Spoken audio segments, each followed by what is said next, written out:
एक छोटे से गांव में श्यामू नाम का एक गरीब किसान रहता था। वह बहुत मेहनती और ईमानदार था।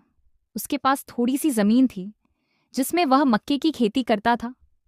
हर दिन सुबह सूरज निकलने से पहले वह खेत में पहुंच जाता और दिन भर मेहनत करता। जब फसल तैयार होती तो वह उसे बाजार में बेचकर अपने परिवार का पेट पालता था। श्यामू की जिंदगी भले ही कठिन थी, लेकिन वह अपने काम से खुश था। एक दिन जब उसकी मक्के की फसल पूरी तरह हरी भरी होकर लहलहा रही थी, तभी रात के अंधेरे में किसी ने उसके खेत में आग लगा दी। देखते ही देखते पूरी फसल जलकर राख हो गई। सुबह जब श्यामू खेत पर पहुंचा तो जली हुई फसल देखकर उसके पैरों तले जमीन खिसक गई। उसकी आंखों से आंसू बहने लगे। वह जोर जोर से रोने लगा और बोला, अब मैं अपने परिवार का पेट कैसे पालूंगा।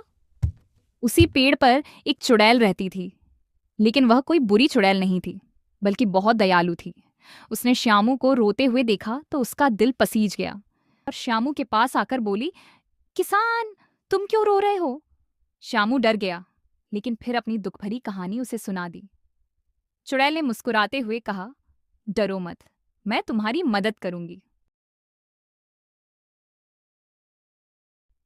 उसने अपनी जादुई शक्ति से हाथ घुमाया। देखते ही देखते जली हुई जमीन पर फिर से हरे भरे मक्के उगाए।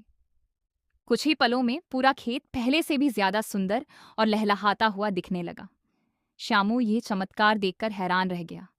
उसकी आंखों में खुशी के आंसू आ गए। उसने चुड़ैल का धन्यवाद किया। चुड़ैल बोली, मेहनत करने वालों की मदद भगवान भी करते हैं। तुम हमेशा ईमानदारी से काम करते रहना। ये कहकर वह फिर से पेड़ पर चली गई।